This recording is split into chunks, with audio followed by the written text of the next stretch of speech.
Hey, you're listening to episode 6 of the TA Pedals podcast. I'm Tristan. I'm Stephon.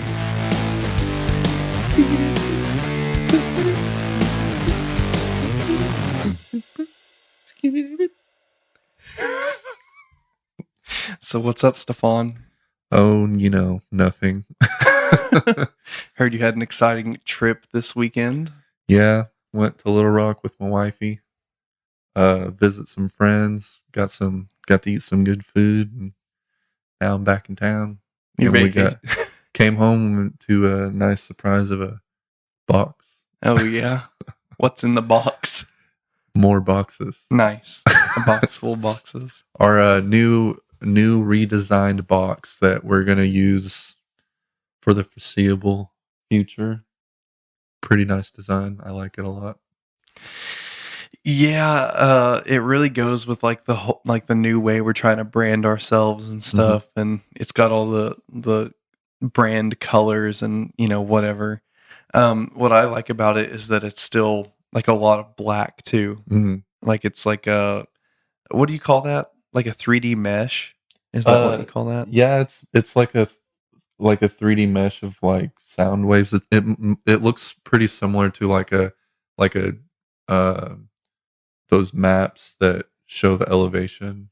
Yeah, those kind of maps. Yeah, but it's like got like a gradient of our like from like red to like purple. Yeah. And there's some pinks in there a little bit. Yeah, like the normal background that we use is like a background gradient with a white overlay of that mesh over on top, and we went did a reverse of that, and so we have a black background and the color gradient is on the actual mesh for the box, and I think that looks really cool. Yeah, it's super cool. It reminds me of like retrofuturism a little bit. Yeah. It's not like an 80s vibe, but you know what I mean? Like when you see those like the artwork that looks like kind of like video game-ish, you know, and it's like got the gradient or like the mesh that like goes it's like forced perspective and it goes like towards the sun, and there's like the metallic logo in front, and that's what it reminds me of a little bit. It gives off a very like kind of Tron feeling. Yeah, exactly. I'm pretty familiar with 3D programs, and if you're making like a plane mesh with like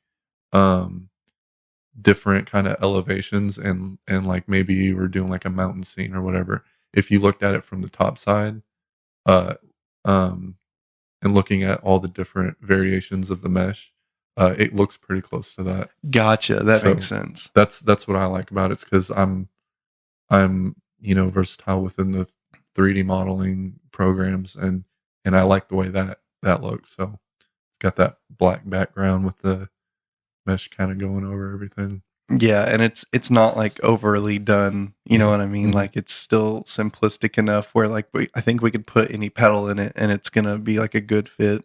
Yeah. So I'm really excited that we went for that change. Do we want to talk about, let everyone in on kind of what the future of TA pedals is, like what our upcoming projects for probably the next 2 to 3 years? Yeah. So, not everyone knows about this, but when we first got together and started designing pedals, we had the original vision of putting out 5 pedals that fall in line with an aquatic theme, and so like we put out the Vampire Squid Fuzz. And we're about to put out a shark pedal. And so there's 3 more pedals that fall in line with that aquatic theme that we've first envisioned for our company. And so we got the Man of War, which is like a super gnarly jellyfish. And we got this, we got an anglerfish. And everyone knows what an anglerfish is. Because of those Finding things, Nemo. yeah, 'cause those are scary. And then we got the killer whale. It's gonna pedal's gonna have a killer whale on it. So Yeah, whenever we first started talking about like what we wanted to do, and Stefan, had literally just started talking to me about the ideas that I had in my head. I told him that like I wanted to do like like a horror type theme. Like I wanted it to be dark and scary, but at the same time, like really what's the like not like exotic, that's not the right word. I wanted it to be like horror based images that were like based on deep sea creatures or apex predators or things that were just kind of different that people didn't really know about, or maybe they did know about it but they hadn't seen anything design like any designs based on those animals. And so the first one we went with was, of course, the vampire squid. And we had, vampire squid lives very deep in the ocean. And they have these giant, like, blue eyes that are, like, kind of, like luminescent because you have to have, light shined on them to even be able to see them. And when you shine the light, it has, like, it lights up the eye in, like, this really spooky but pretty way. And because our vampire squid has a filter on it and it makes it sound like, really, really dark, that kind of matched up. And so that was the first thing we went with. And then it just makes sense for a shark to be a distortion because it's, aggressive and, all them teeth sound kind of grindy. And so that's, the second thing we went with. And so we've had this long-term vision of, making this series of 5 pedals based on ocean creatures that you may or may not be familiar with, but that are cool and that kind of fit the sound of the pedal that they're on.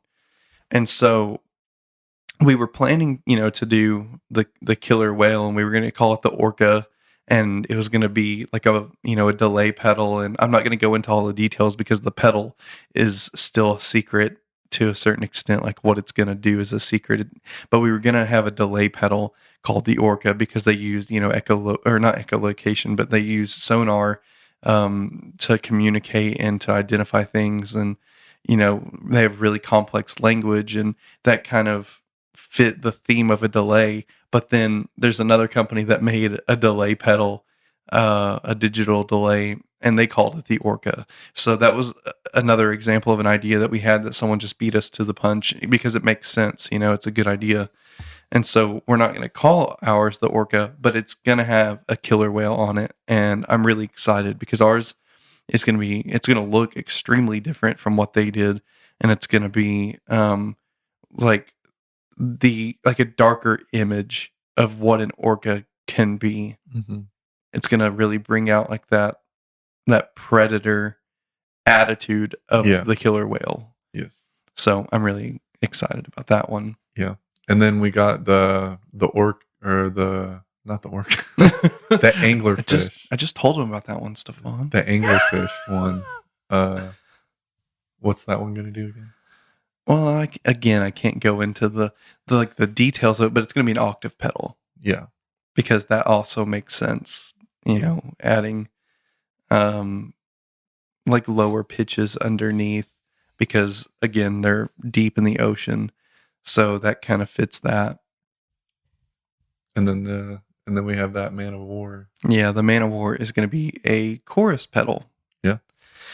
We're going to add some interesting twists to those. It's not just going to be, like a basic octave pedal. It's not going to be just a basic chorus pedal. We're going to add some cool features to them that kind of fit the theme of those animals and also put our own cool spin on it. Yeah. So I'm really excited to realize that vision. And it's like kind of, we don't want to do like just a basic this circuit or that circuit. We want to put our own kind of things on it, because at the end of the day, like if it's not a pedal that we would want to play, then it's, it's not worth putting out.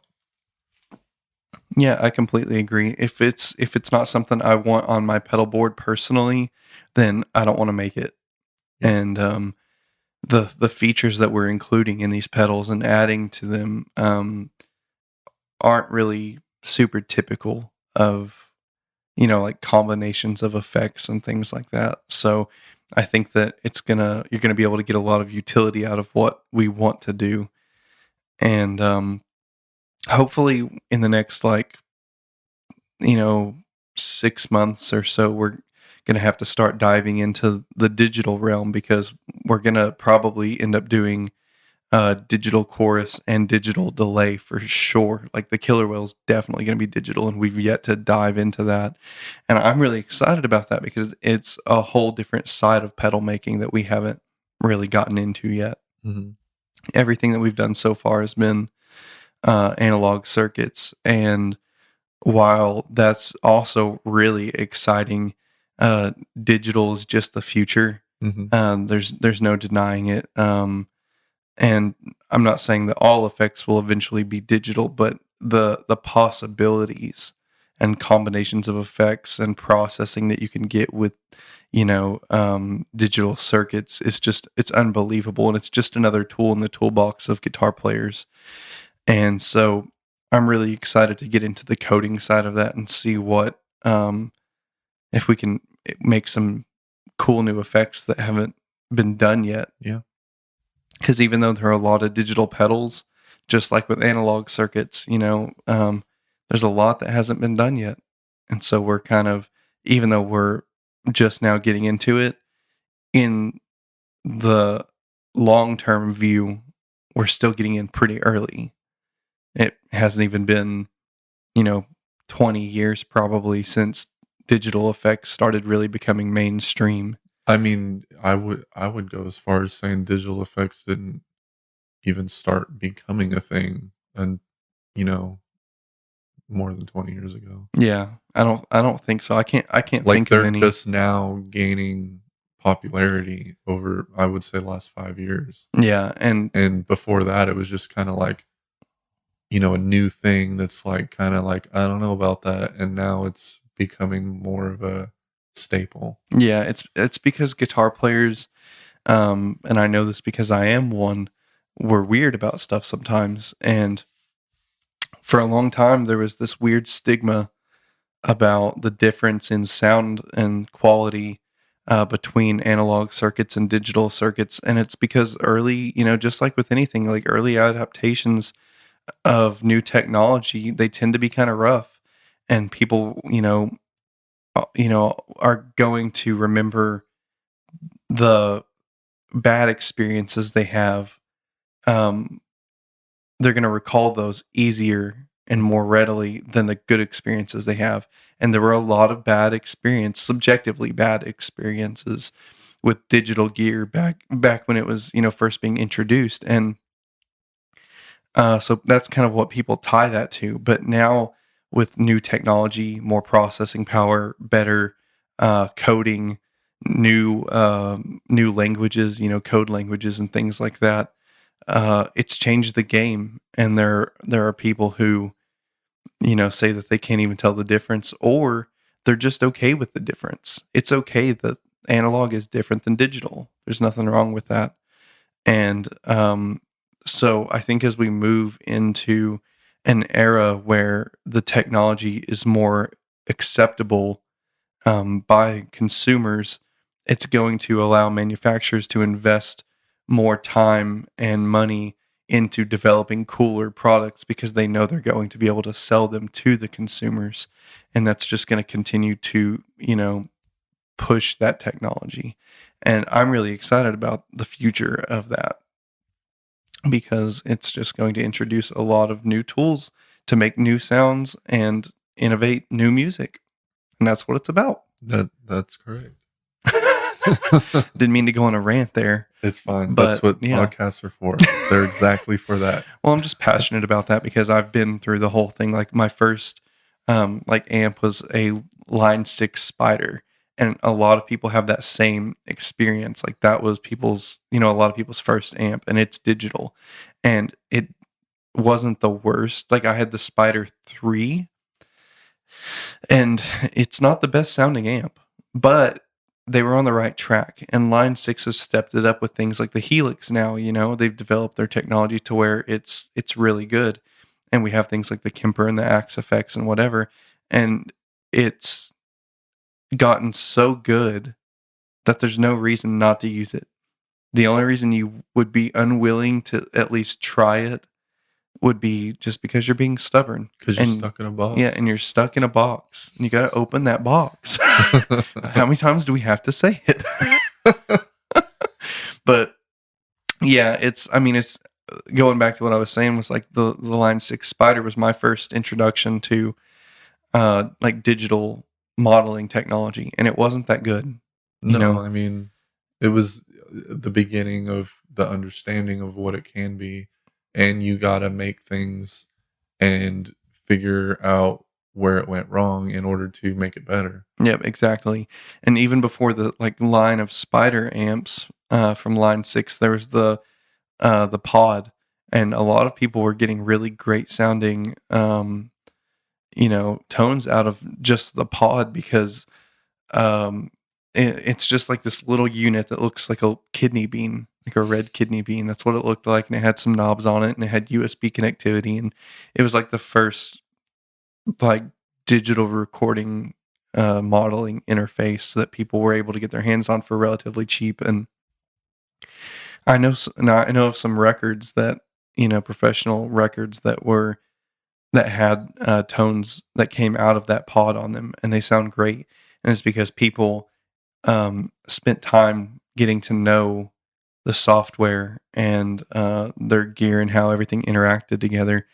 And they were, a lot of the times, it's not the knobs, it's the knob turner.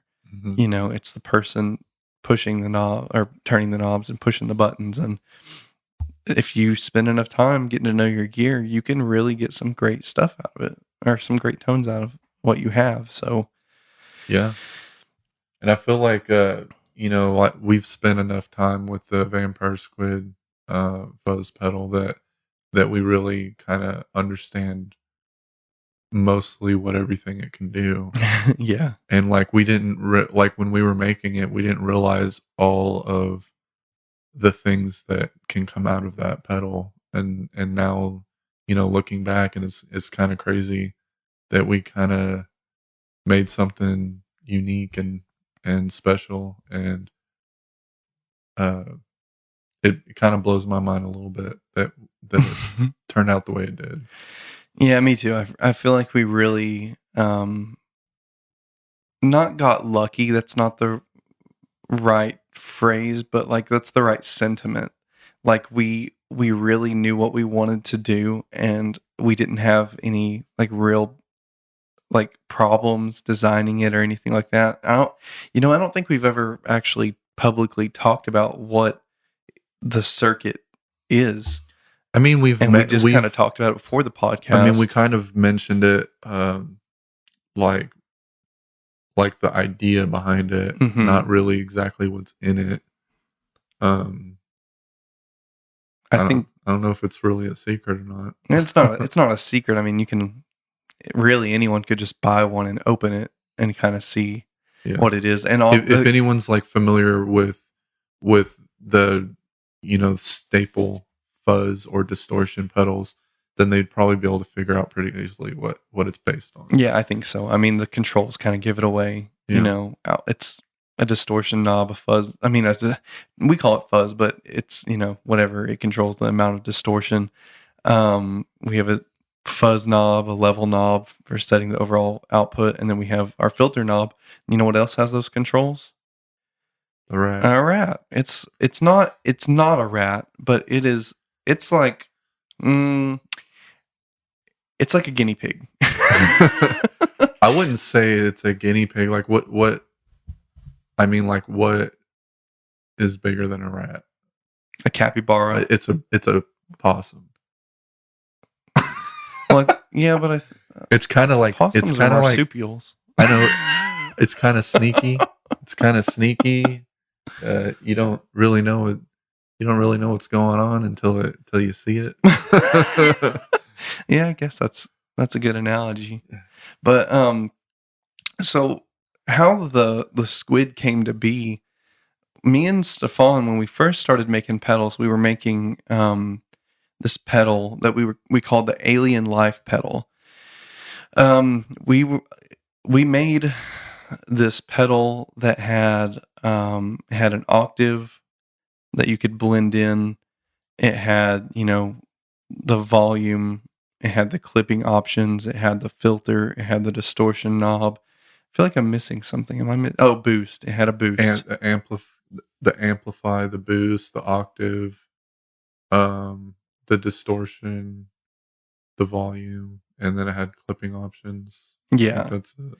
And so we were making that pedal, and that pedal was just like, we got the circuit boards from Pedal PCB, which is a great company. Like, they make fantastic quality circuit boards that are clones based on other really popular pedals, and they have a huge selection. They're great. And so we were making those, and essentially they have a circuit board called the Parentheses Fuzz, and they also have the Parentheses Fuzz Mini, which is the same circuit but much more squished together. It's made to fit in a smaller box, the 125B, as opposed to the 1590XX, which is a huge difference in size. And so we were making the Parentheses Mini, and it's based on the Earthquaker Devices Live pedal. And so our idea was like, the Live pedal, I wanted a Live pedal. It's a really cool pedal, but they were such a limited run that people were buying them and flipping them on Reverb for, double the price that they retailed for. They're going for, the second version is going for like $600 or $700, and the first version is going for like close to $1,000 at the moment. And so we kind of saw like a gap in the market, and I was like, if I want this pedal and can't afford it, I bet there are other people who want this pedal and can't afford it. And so Stefan drew up some really awesome artwork, had an alien on it. It was like a black enclosure with like green, like circuit looking designs running through it. I don't know what to call that. Yeah, I don't they either, were like but it was awesome. Hexagons with like circuits coming off of them, and then they were kind of like broke up a little bit to make it look more gnarly, I guess. What else? It had like a wire kind of background where like it looked like there was like wires running through it, and then the alien, like the typical gray alien head, pointing at the LED kind of thing. It was pretty cool. I liked that artwork a lot. I liked it. Correct me if I'm wrong. I think that's the is that the first pedal we made with the TA Pedals logo on it? Yeah, well, that's the first one that we made together. Yeah.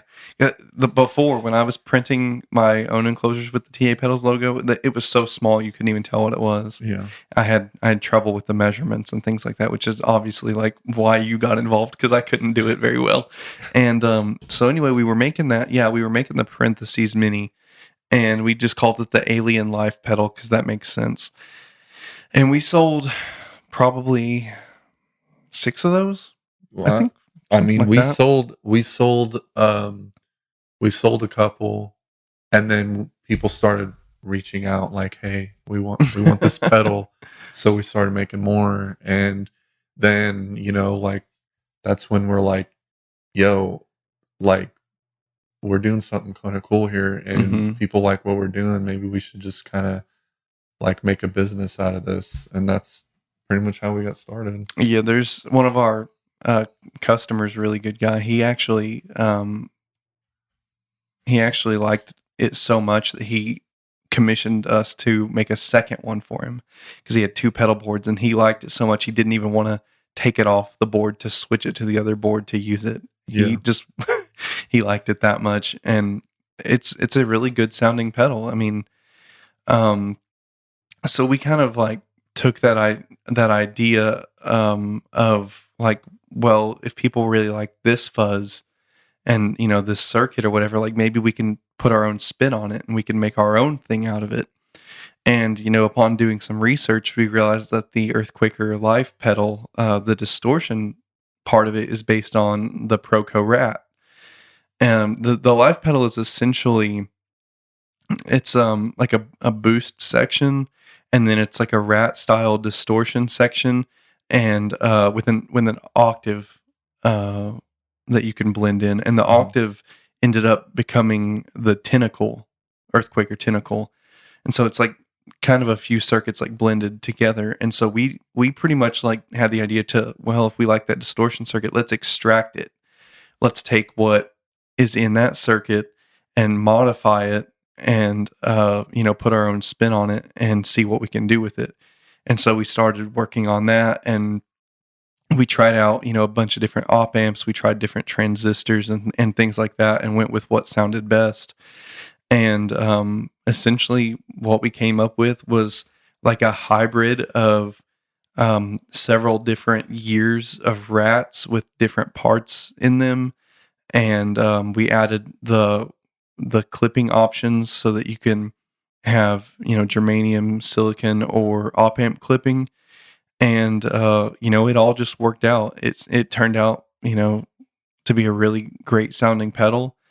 And that's how that was born. Yeah, and so like the op amp that we use, the OP07, is in the newer Rat circuits, and then the transistor that we use towards the end of the circuit, the PF152, whatever it is, that's actually the transistor that Earthquaker was using in the Live pedal. So we have like the basic Rat circuit with the newer op amp, and then a modified transistor to it, and then like there's like older, like the older Rats where at the end where the volume circuit part is at uses a regular box cap instead of an electrolytic cap, which is what the newer ones are using. So we took the older Rat with the newer Rat, threw in some Live pedal, and you got the Vampire Squid Fuzz. Yeah, and what's kind of funny about that, what you said about the last capacitor on the end there, is when I was making them or whatever, like we were doing it when we first started, we were doing it on strip board. And I actually didn't realize that it was supposed to be a 1 UF electrolytic cap instead of a 1 UF box cap. And so I put a box cap on it, and I remember specifically us talking about that, and you were like, oh no, that's supposed to be electrolytic. And I was like, well, that's not what I put there, and it sounds really good. Like, let's just go with that. And so like that became part of, the modifications we did too, but it was an accident. Yeah. And I was like, well, you know what? Don't fix what's not broken. So yeah, it ended up being a really cool experience, and we learned a lot through that process. And we're, continuing to learn even now. There's still a lot of things. So much experimentation. Still a lot of things that we're experimenting with and learning, and we're going to continue to make pedals based off of what we're learning. And like, there's a lot of people out there doing what we're doing, and as long as you're learning new things and trying new things and putting out things that reflect that, then eventually you're gonna, go far. Yeah, I was actually talking to my wife about that the other day, and told her that I really think that what sets gear, like new gear companies apart, whether it's luthiers making guitars or people making amps or whatever, I think what sets companies apart is persistence. Mm-hmm. And like if you love it, it's not going to be hard to keep it going because you love it so much. And I think that's where we're at. Like we understand that this is, it's a very competitive business, and it's generally small market. Like, I mean, as far as like, it's not a necessity that most people are going to buy. Mm-hmm. So it's going to be a very slow build up, but we love it so much that like that's not an issue for us. And so I think, like you said, if you just keep making things that you love and sharing it with other people, eventually you're going to be successful to some extent. You know Mhm. what I mean? And I think that, we're definitely in it for the long haul. Yeah, I'm not, you know, I don't care about how much money we get out of doing this. Like the only thing that I care about is making cool things. And the things that we're making is pretty freaking cool. And to progress, and learn more things and make better things, and that's my goal in this. And I don't care how much money it takes to get us out there. You know Hmm. what I'm saying? Like, Yeah, I definitely do. uh, it's more important for me to have something to grow with than to not. Yeah. So speaking of like learning new things and innovating and all of that, let's give people an update on like what's going on with the shark. I know we talked about it a little bit this last week, but let's let them in on the new developments and stuff. So uh, we ordered the circuit boards. They should be here around March 21st. On the day that we're recording this, it is March 14th, so it's A going to week. be, yeah, a week. Today's Monday, so that'll be perfect because I'll be off of work that day. Um, We're so gonna order the enclosures today. yeah, which is really crazy. We got boxes. We We got got boxes. We're getting parts. ready to go. The only thing, like, so we've most of the most of the people that we've talked to about what the shark's going to be and all this, it's most of them expected to see a blend knob on the enclosure, and so for those of you who were expecting that, don't expect it anymore. We we tried really, really hard. We did a lot of testing, a lot of work, and we just couldn't get the blend to cooperate with the circuit that we chose to build. And instead of redesigning and making a whole new circuit to fit the blend, we just decided to delete it. And uh, It's gone. yeah, so we have a nice distortion drive uh, with a lot of gain, and you have your 3-band EQ. You have your toggle switch that uh, brings guitar frequencies or bass frequencies in, depending on what you want to use it for. And it's still a really, really nice pedal. It's got a great sound. It's got a lot of gain, and you won't be disappointed at all not having that blend. Yeah, so like when Stephon says like it brings bass and guitar frequencies in, we've actually included a toggle switch on the front that switches between input capacitors. So generally on a guitar pedal, like a pedal that's designed for guitars, like specifically, it uses a 22 NF input capacitor, which Or lower, yeah, or depending even on what lower you're using. sometimes. And so what that does is it like at the input stage of the pedal, it filters off that in It fil- it coupled with a resistor. it'll filter off like most of the really, really low end. Yeah, when I was doing the testing, it looked like it started, around I think it was like 60 to 70 hertz, depending on what I put in it, and it starts to roll off the bottom end of the signal at that point. Um, and so like that's fine for guitar because that affects how not only like what bass frequencies remain in the signal, but it actually affects how the signal hits the op amps and the diodes and everything like Mhm. that too. Because even though you may not be able to hear those bass frequencies, they still take up energy and it still amplifies the waveform because there's more energy in the bass end of the frequency spectrum than there is the treble side. So it affects how the op amps and anything to do with distortion or gain, it affects how those components react.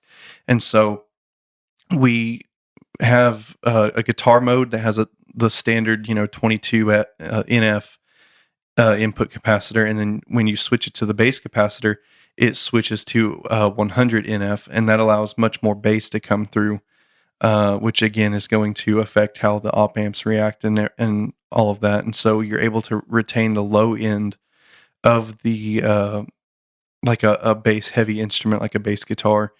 And so it's more than just what frequencies come through, even, which is awesome. I didn't really think about that like too in depth. I knew it was going to happen, but I didn't think about it like how cool that is until the other day, because I was like, oh, it's just one capacitor, but that capacitor is so important. Mm-hmm. And so also on the 3-band EQ, it's not a passive EQ either, which is really cool. So with your standard like passive EQ, it is just like a capacitor and a resistor to ground, usually attached to a potentiometer, and depending on the value of the resistor and the capacitor, that determines where the frequency starts to cut off. And as you add resistance, it determines how much of that frequency is cut off. And so with the active EQ, the signal is actually, you're able to amplify each EQ band using an op amp, which in this case it's a TL072. And so you can actually add in bass, mids, and treble that aren't already there. And on these tone controls, they're really powerful. So like on the Shark, like when the tone controls at noon, that's actually where about maximum on like a passive EQ section. And so you can dial it back to around like 9 o'clock, and it's not actually cutting the frequencies, which is cool. It's still boosting a little bit, which is, or it's not boosting, but it's not like it's adding. You get what I'm saying. Like past noon is adding. It's adding those frequencies and or taking them away. Yeah. Depending on how you set it up. And that says to me, I have a big range of what I can do. Yeah, exactly. And that's what we want out of a pedal, is range. Especially like in the mid control, it affects how the distortion sounds immensely. Yeah. Like that was one of the biggest things that I found when we were prototyping, was like whenever I adjusted the mids, it really, really affected the sound of the pedal. And in a really cool and crazy way. You can scoop the mids completely out, or you can boost them, and it changes like the growliness of the distortion, which I think is really cool. It's pretty crazy. So I'm really excited to get it done. And yeah, the blend thing kind of is inconvenient for now, but at the same time, this pedal, we've already packed so much into it. It's like, it's not that big of a deal. Yeah. Just dial, if you want a cleaner sound, just dial the drive back. Yeah, you can. You'll be fine. You can boost your treble up, dial the drive back. Anything you like, really, like, you can mess with it and do so many different things to get the same effect that the blend would give you. It's joke time. What's the joke? Well, here it is. Here we go. I got a good one for you today. I'm ready. My friend asked me what I do for a living. I told him I deal mostly with campers and toothed whales for all intents and purposes. Okay. Maybe I laughed at it. I thought it was funny. So it's funny, but it, like, you got to think about it for a minute. Yeah. Because like, it's a brain buster. It's a brain buster. For all campers, toothed whales, for all intents and purposes. Yeah. If you're out there and you're still not getting it, it's a play on the phrase for all intents and purposes. Yes. And for those of you who still don't get it, Why don't you explain what the word porpoises mean? A porpoise is a toothed whale, such as an orca. See, that's a callback to the earlier conversation. Yeah. Or a dolphin. I love dolphins. Yeah. So, if he deals with toothed whales, porpoises. Anyway. For those of you who didn't laugh, I get it. Yeah, it's fine. I get it. You know, it took me a minute to get it too, but I got it. It's funny now. It's a brain buster. Listen, it is a daunting task to come up with jokes every week for your entertainment. And I think that I have a decent sense of humor, so I just go with what I think is funny. It's funny, and it's funny. I'm getting self-conscious. Don't about my jokes. Don't do it. I'm just kidding. But I'm definitely not going into stand-up comedy anytime soon. Darn. I would pay to see that. I really doubt anyone would. We were actually supposed to go to a comedy club in Little Rock over the weekend, but plans change, people get tired.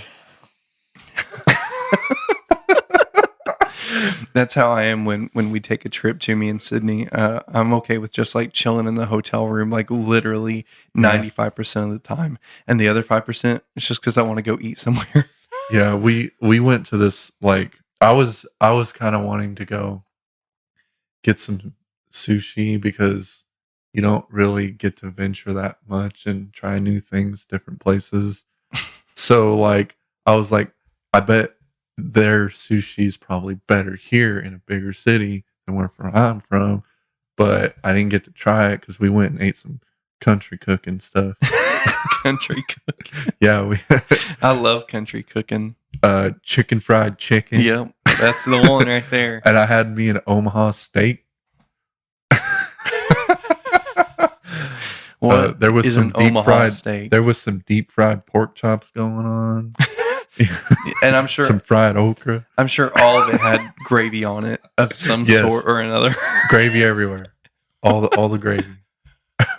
We had some big old fat yeast rolls, some butter. Listen, I'm not gonna go into detail at all, but I'm just gonna say if I plan on having country cooking, I've got to know what's gonna happen, like what my plans are for the next 2 hours, because I gotta be ready.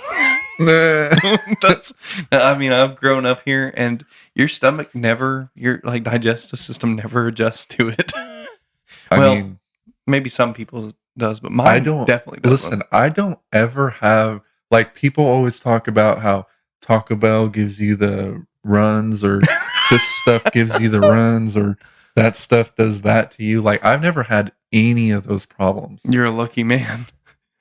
I guess so. I mean, I can eat Taco Bell, probably like 5 or 6 meals in a row and never have any problems. So I don't know. My problem with my body and how it reacts to food is that it's so unpredictable. Like, sometimes I'm very lactose intolerant, and I hardly ever get away with it. But the thing is, sometimes I can, and you never know which one it's going to be. Like, I think it depends on how much of a buffer you give yourself. That's like, what I thought too. Like, if you eat a bunch of bread maybe before. I've tried it all. I've done so many experiments on myself, and like, I can literally like have cereal and drink an entire bowl of milk and be fine. But then I can have like a cube of cheese, and it's not good. Like, it doesn't make any sense. It's the bread, man. I don't know. The cereal's made out of the same stuff as bread. You like cornbread? I was supposed to get cornbread, but they burn it. They at that restaurant. Rolls. Like, we were like, we want some cornbread, and they're like, oh, we already made the last batch for the night, and it's kind of burnt. So y'all want some rolls instead? That's code for they threw it away because they didn't think anyone was going to eat it. No, they was still giving out. There's other really? Like, there was our waitress that was like, hey, cornbread's kind of burnt. Maybe you want to a role instead. And then there were the other waitresses that were just like, okay, we're going to give them out anyway. Here's your burnt cornbread, idiots. Yeah, I tipped her pretty good because of that. Yeah, that's very considerate of her. I would want to know if the cornbread was burnt. Yeah. So, on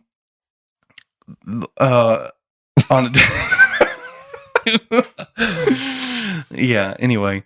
So I'm about to start shooting video for like a cool demo type commercial type playthrough thing. I don't know how to explain it, but I feel like, we've been working on the shark and talking about it so much, and it's like really been the focus of everything that we kind of forgot about the squid a little bit.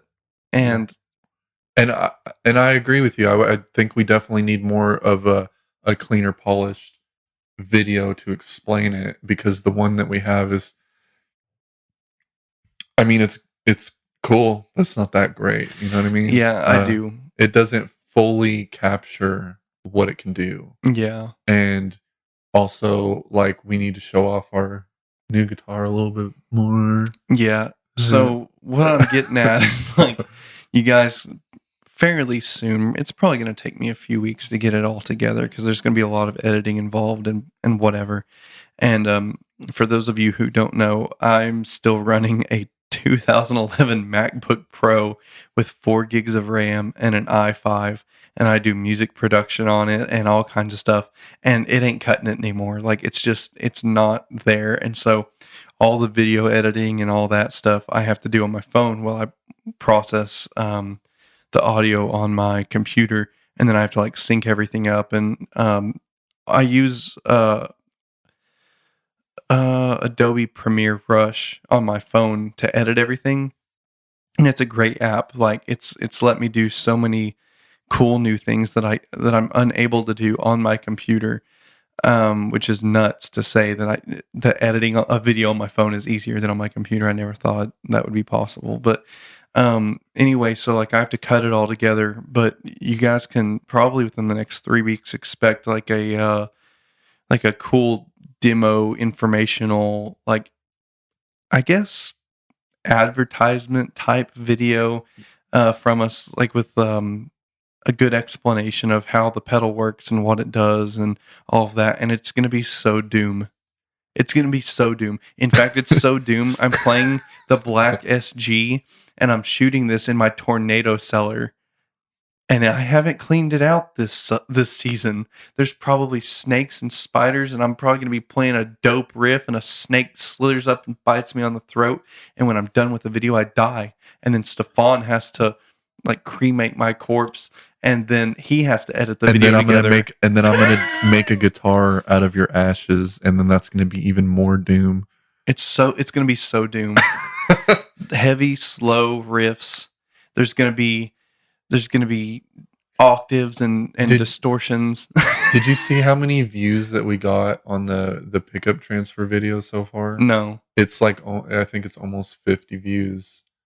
And that's like... That's saying something for us. I feel like that's completely unexpected, because since October, we've got 100 views on the Squid demo. And just in a couple of weeks, we've got 50 views, half of that. Yeah. On that guitar.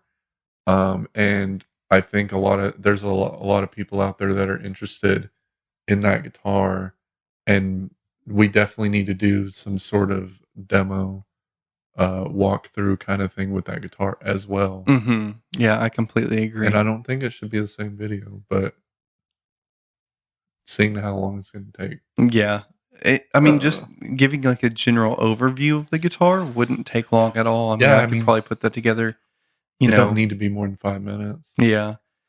The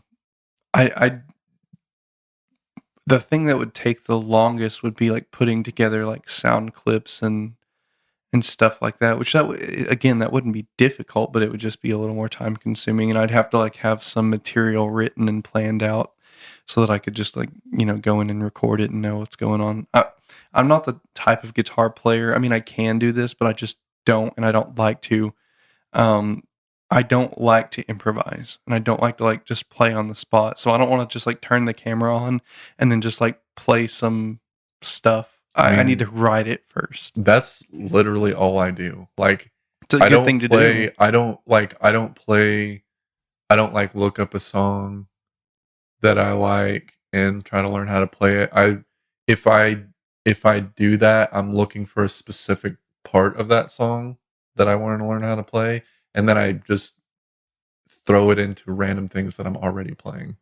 Do you remember me telling you about how I signed up for guitar classes? Like that was going to be my major when I went to college, and then the guitar professor passed away. I don't think I got all of that. Well, that's pretty much what happened. I was supposed to start the semester at my local community college, and they called me like a week before classes started, and they were like, "Hey, the guitar instructor passed away." And I was like, "Really? Like, is that for real?" And they were like, "Yeah." And I was like, "That's sad, but are you gonna like replace him, or like what do I need to do?" And they were like, "No, we're not gonna replace him. You can either now have an emphasis in like singing, like voice, or piano." Did you choose singing? I chose both. I just did both. Oh, so okay. like I had, like 2 years of theory education plus piano lessons and voice lessons and all that stuff. But while I was doing that, I was recruited to join the pep band that played at like basketball games and stuff. And I played guitar and got a full scholarship for playing guitar. And the guy who led the pep band, he was actually the son of the guitar instructor that passed away. And he definitely, the apple doesn't fall far from the tree because he is incredible. And I say all that to say this. I was very uncomfortable with improvising until I was at a basketball game in front of all these people, and he was like, "Hey, Tristan, guitar solo." I was like, "What?" And then I just had to do it. And then he'd be like, "Derek, guitar solo. Kevin, guitar solo. Drum solo." Like, you know what I mean? He'd just call on people. And so like I had to learn. And it's not something that like I can't do. It's something that I just don't like to do. I would rather write my own material and then like record it, whatever, have like a full vision of like what I'm going to do. And then like fake, like quote unquote fake play it and sync the audio. I've never done that before, especially on TikTok with the bass playthroughs, but that's typically what I used to do with other things. I'm faking the bass playthroughs. Anyway, I'm not faking it. I'm playing it. But anyway. You play it. Just. It's hard to explain. You're doing the DI kind of thing. Yeah. I'm syncing the audio to me playing, and it was pre-recorded. It's pre-recorded. But anyway, I think it would be cool if you just like, hit record and just kind of like whatever, like mess with the sound or whatever, and just kind of play some random thing, whatever you feel like playing to the sound. That's what I like to do. Yeah. Like I find a sound and I'm just like, I feel like I want to play this. For stuff like this, I actually like to a lot of the time write drums first, and then I'll write guitar, because it kind of gives me like a very, very general vibe, and I can improvise over that until I have, like you said, like a sound that speaks to me. Like it just says like, yeah, that's the one, that's the riff or whatever. And then I can build on that. And then I build the rest of the song around it. And that's kind of what I've always done. Usually guitar players, I don't think they write drums first, but like that's what I've done for a lot of things. A beat to work on. Yeah. I mean, it's similar to, if you pull up a backing track or whatever and you jam with that. Tempo. Except for like I'm the one making the backing track, so I get more creative control. a lot of the backing tracks that you'll find, and I'm sure there's a ton of them out there, but a lot of them are like blues, and I'm not a blues player, so like I like to have a lot of control over like the tonality I of the wish music. I could So be a blues player. you can be. I can be maybe later on, but not right now. We're gonna call you Dirty Fingers McGee. That's your blues name.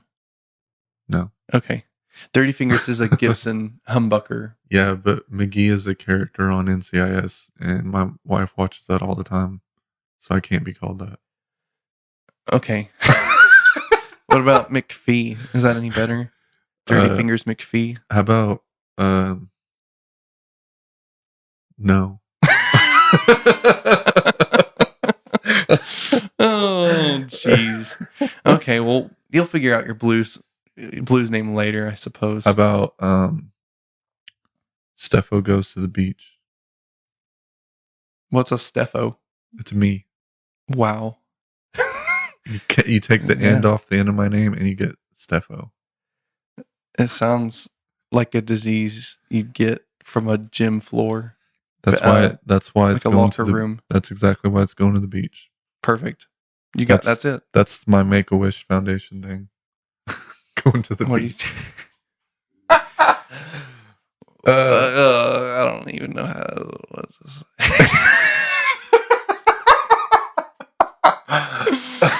Well, I think that'll do it for today. Let's end on that note. It's starting to get weird. So. Yeah, we're getting weird. We better just call it for today. Yeah. Well, thank you. Yes, you specifically, you, not just the general public. You in your car, in your house, through your headphones, through your car speaker. Thank you for listening to the podcast. Because if you're not listening, your name is Jerry. I know a Jerry, and I like Jerry. Unless your name is Raphael. Okay, perfect. Yeah, there's probably no Raphael's going to listen to this. If your name's Raphael, I'm sorry. We don't know what to tell you. Like you've been selected. Anyway, thank you, the listener, for listening to this podcast.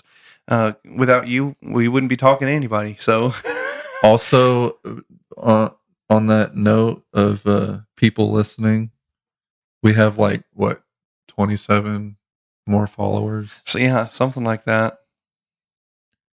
Yep, 27 more followers, and we have it ready on Instagram. It's in a box. Ready to be shipped. 27 more followers, and someone's getting a Vampire Squid Fuzz for free. For free. You don't have to pay for shipping. You don't have to pay for anything. You don't have to pay for handling. You don't have to pay for taxes. You get it 100% free, delivered to your house. Yep, it's true. The United States Postal Service will take a squid from me and give it to you free of charge. We need to get 27 more followers. Help us out. Tag a friend. Tag 3 friends, actually. That's a requirement. Tag all of your friends. Tag all your friends. And if you think they want a free guitar pedal, who doesn't want a free guitar pedal? So if we have, let's say, 15 people that tag every single friend they have, we're going to get 27 followers out of that for sure. That's just no brainer. Yeah, it's math, really. Anyway, the probability is mind-boggling.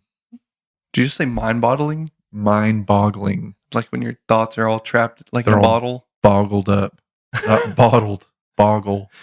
B-U-G-G. That's a Blades of Glory reference. But anyway, thank you for listening, and you have been amazing. We will talk to you on the next episode. Have a wonderful day.